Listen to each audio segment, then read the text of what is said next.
Ladies and gentlemen, my name's R.E.V.A, and welcome back to the Ethics of YouTube, where I talk about major ethical issues surrounding the platform. This podcast is the continuation of the first episode of this series, which was all about the ethics of online gambling advertising on YouTube, and in that episode, I mentioned loot boxes and mobile gaming. The first of these issues will be addressed in this podcast.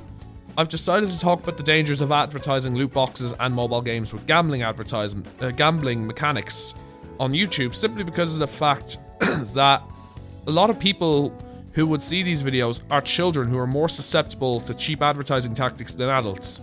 So, with all this being said, I might as well start from the beginning.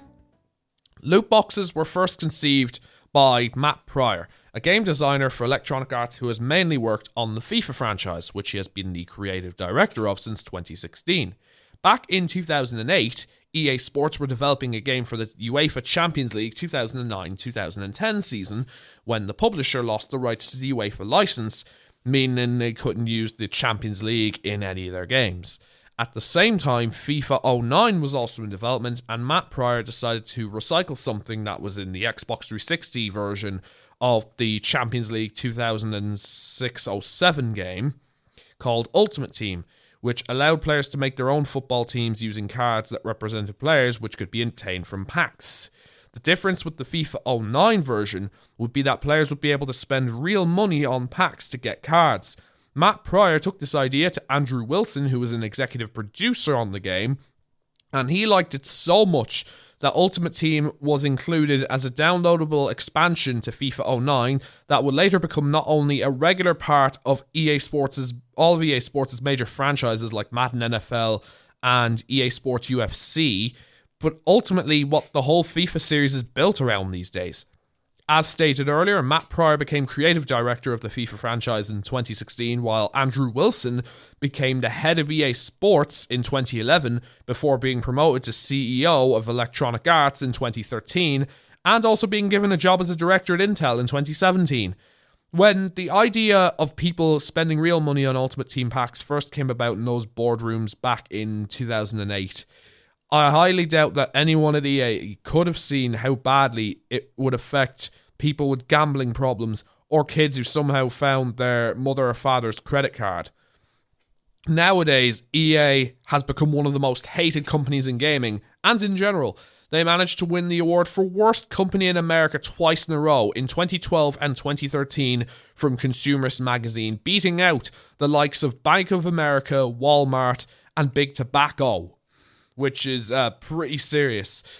One of the major problems people have with the company is that they neglect every mode in FIFA that isn't Ultimate Team. To be fair, EA have a reason for doing this. FIFA Ultimate Team generates more than 28% of Electronic Arts' total annual revenue, and all of that money comes from people spending money on FIFA points to buy packs to get the players that they want for their team. These packs are basically like a slot machine because the vast majority of the time you will not get the result you want.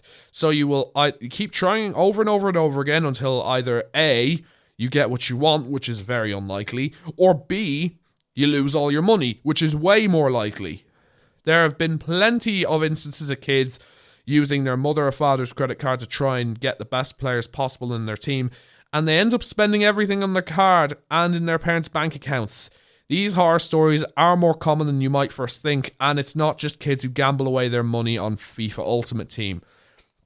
There have been plenty of adults who've lost money on the game as well, with no reward, to the point where some of them have even sued EA. And in the last year, details leaked of boardroom meetings at Electronic Arts where they openly discussed methods to get people more addicted to spending their money on Ultimate Team. All of this and more has led to backlash from players, parents, and politicians who have called for these loot boxes to be banned. They're completely illegal in Belgium and the Netherlands, and other countries might follow suit soon enough. The only problem with these bans is that they're not going to stop the problems completely, because these things are still being advertised by content creators like the Sidemen constantly online. This online advertising gets worse when the main audience of most of the FIFA YouTubers are kids who oftentimes don't know the difference between content and advertising. One of the biggest FIFA YouTubers out there is KSI, who has more than 38.3 million subscribers between his two main channels. He started off making FIFA videos that included Ultimate Team, and a lot of his videos were pack openings, where he would just open lots of packs to try and get a good player to get a good reaction for the views. And to be fair, his plan worked. A lot of kids watching his videos wouldn't know how he could open so many, so they'd do anything to get the chance to be like him, including taking their parents' credit cards and spending all of their money on their on packs, only to end up someone like Harry Maguire as the best player they got from all of them.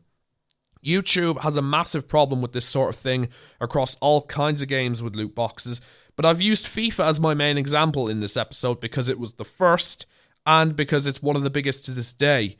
KSI doesn't do as much FIFA content as he used to, but he still does it from time to time, like rarely.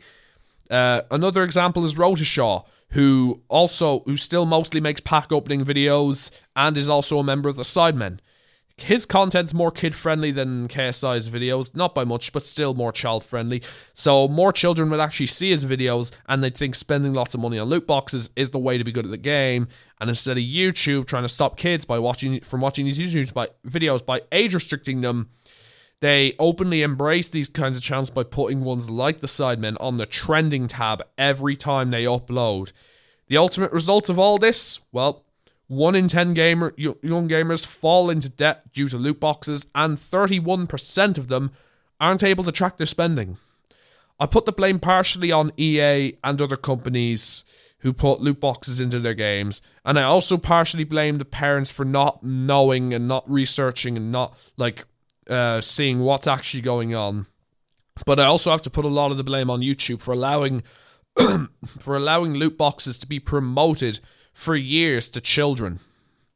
All of this, these stats are they are fairly damning. No wonder, the loot boxes are illegal in some countries. I mean, in the UK, it got all the way up to the House of Lords before the pandemic stopped everything. The next episode of The Ethics of YouTube will be about mobile gaming advertising, and there will be an interview in it for the first time. So I hope you're all going to enjoy that when it comes out. But most of all, I really hope you enjoyed this. Thank you all so much for listening to the second episode of The Ethics of YouTube.